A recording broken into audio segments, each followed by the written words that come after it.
नमस्कार।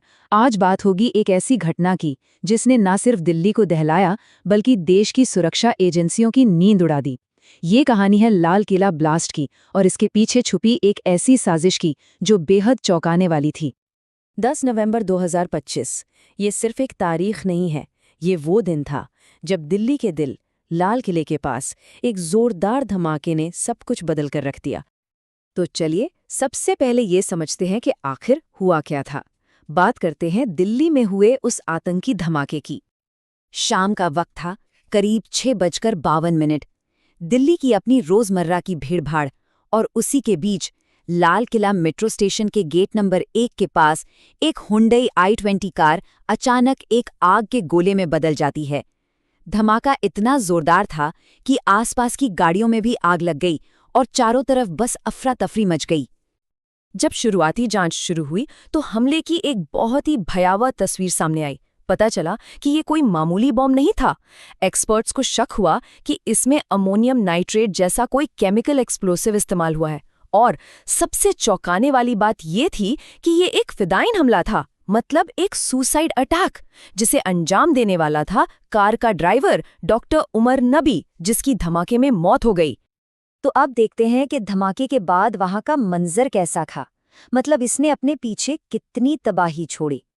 नज़ारा सच में दिल दहला देने वाला था। जिस i20 कार में धमाका हुआ था वो तो पूरी तरह तबाह हो चुकी थी। उसके परखच्चे उड़ गए थे। आग इतनी भयंकर थी कि उसने आसपास की 6 से ज्यादा गाड़ियों को अपनी चपेट में ले लिया। कारें, ई-रिक्शा, ऑटो सब जल रहे थे। कहते हैं कि धमाके की आवाज किलोमीटरों दूर तक सुनी गई और आसपास की बिल्डिंग्स और दुकानों के शीशे तक टूट गए थे। चारों तरफ बस तबाही ही तबाही थी।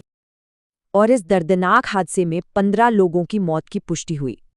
इतना ही नहीं, 20 से भी ज्यादा लोग बहुत गंभीर रूप से घायल हुए। उन्हें फौरन पास के LNJP अस्पताल ले जाया गया। अब जैसे ही इस हमले की खबर फैली, देश की टॉप इन्वेस्टिगेशन एजेंसियां फौरन हरकत में आ गईं। जांच पड़ताल का दौर शुरू हुआ। ये एक मल्टी एजेंसी ऑपरेशन बन गया। सबसे पहले मौके पर पहुंची दिल्ली पुलिस की स्पेशल सेल, लेकिन हमले का स्केल देखकर, केस की गंभीरता को समझते हुए जांच फौरन NIA यानी नेशनल इन्वेस्टिगेशन एजेंसी को सौंप दी गई।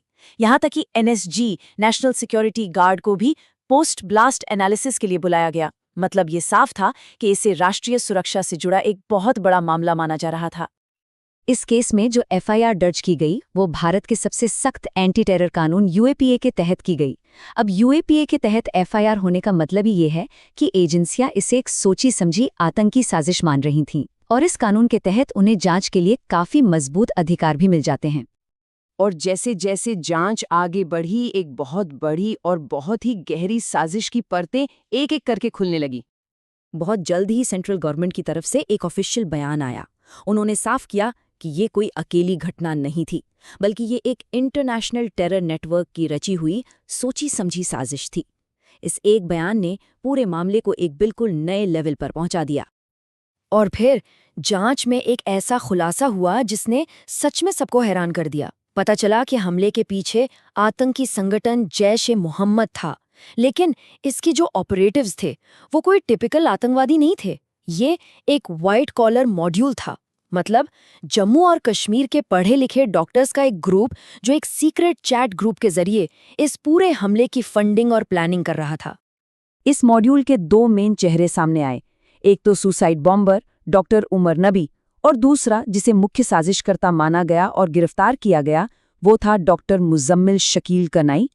ये बात कि इतने पढ़े लिखे प्रोफेशनल्स इस तरह के काम में शामिल थे, ये अपने आप में सिक्योरिटी एजेंसियों के लिए एक बहुत बड़ा और नया चैलेंज था। तो आखिर में अब ये देखते हैं कि इस हमले का असर कितना बड़ा था, मतलब इसका नेशनल लेवल पर क्या इम्पैक्ट हुआ। इस हमले की गूंज सिर्फ दिल्ली तक ही सीमित नहीं रही। पूरे देश में नेशन वाइड हाई अलर्ट जारी कर दिया गया। बड़े बड़े शहरों में सिक्योरिटी इतनी बढ़ा दी गई जितनी पहले कभी नहीं देखी गई, क्योंकि यह हमला सिर्फ राजधानी पर नहीं बल्कि पूरे देश के सिक्योरिटी सिस्टम पर एक हमला था।